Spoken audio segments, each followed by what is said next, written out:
আসসালামু আলাইকুম রহমতুল্লাহি ওয়া বারাকাতুহু। প্রিয় ভিউয়ার্স, আইসিটি জোনের পক্ষ থেকে আপনাদের সকলকে ওয়েলকাম জানাচ্ছি নতুন আরেকটি আপডেটেড ভিডিওতে।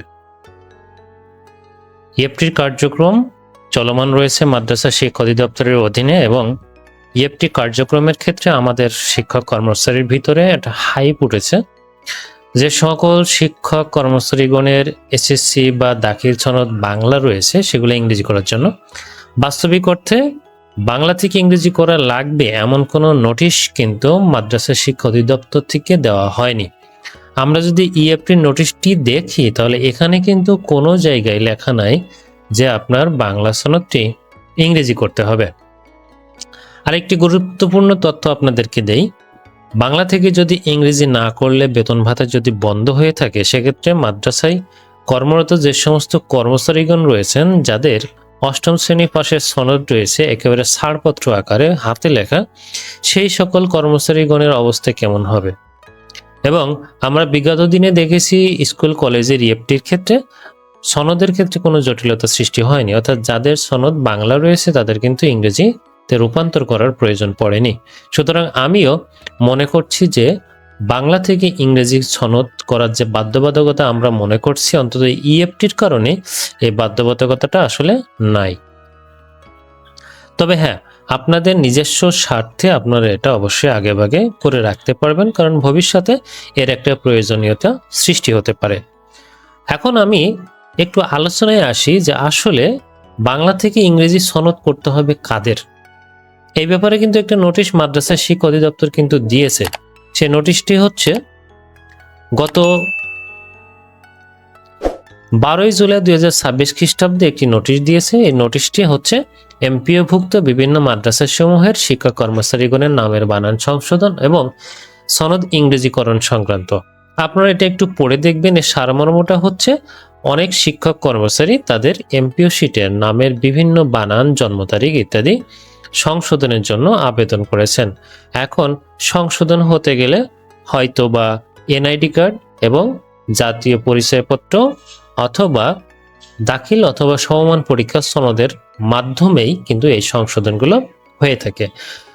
জাতীয় পরিচয়পত্রে আমাদের নাম যেটা সেটি শুধু আমাদের নামটাই বাংলা এবং ইংরেজিতে মুদ্রিত আছে, বাবার নাম এবং মায়ের নাম বাংলায় মুদ্রণ করা রয়েছে, ইংরেজিতে মুদ্রিত নাই। সেক্ষেত্রে উক্ত এমপিও শিটের নামের বানান অথবা জন্ম তারিখ সংশোধনের ক্ষেত্রে, বাবা মায়ের নাম সংশোধনের ক্ষেত্রে অথবা জন্ম তারিখ অথবা অন্য যে কোনো বানান সংশোধনের ক্ষেত্রে যদি এনআইডি কার্ড ধরে সংশোধন করতে যায় তাহলে একটা প্রবলেম ক্রিয়েট হচ্ছে, এবং যদি দাখিল অথবা এসএসসি সনদ দিয়ে করতে যায় তাহলে আরেকটা প্রবলেম ক্রিয়েট হচ্ছে। সনদের প্রবলেম হচ্ছে যখন আমি বাংলায় নাম রয়েছে সনদে, আমি যখন আমার নামের বানান এমপিও শিটের নামের বানানটি সংশোধন করতে যাচ্ছি, এমপিও শিটে কিন্তু নামের বানানটা ইংরেজিতে। সুতরাং এখানে একটা বিড়ম্বনা রয়েছে। এজন্য মাদ্রাসা শিক্ষা অধিদপ্তরের সরকারি সিনিয়র মাদ্রাসা শাখা থেকে এই নোটিশটি জারি করা হয় যে যে সকল শিক্ষকগণ বা কর্মচারীগণ এমপিও শিটের নাম অথবা জন্ম তারিখ সংশোধনের আবেদন করেছেন তারা যেন তাদের সংশোধিত তথ্যের ভিত্তিতে বা সংশোধিত তথ্যের সাপোর্টিং হিসেবে তাদের দাখিল কিংবা এসএসসি সনদটি ইংরেজিতে রূপান্তর করে নেন। এবং কারা কারা এই রূপান্তরটা করবে তার একটা তালিকাও কিন্তু ঠিক তার নিচেই মাদ্রাসা শিক্ষা অধিদপ্তর দিয়ে দিয়েছেন। এখন মূল কথা হচ্ছে এটাই, যদি কোনো শিক্ষক কর্মচারীর এমপিও শিটের নামের বানান, জন্ম তারিখ ইত্যাদি ভুল থাকে, সেই ভুল সংশোধনের ক্ষেত্রে যে সকল শিক্ষক কর্মচারীর এসএসসি বা দাখিলের সনদটি বাংলায় রয়েছে সেগুলো অবশ্যই ইংরেজিতে রূপান্তর করতে হবে। মূলত মূল বিষয়টা হচ্ছে এটা।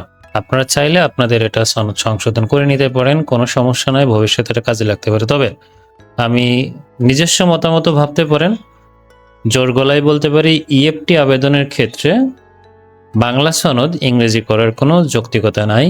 এই ব্যাপারে মাদ্রাসা শিক্ষা অধিদপ্তরের সঙ্গে বিভিন্নভাবে যোগাযোগ করা হয়েছে। আশা করি আমরা 2-1 দিনের ভিতরেই একটা ফাইনাল রেজাল্ট নোটিশ আকারে পেয়ে যাব।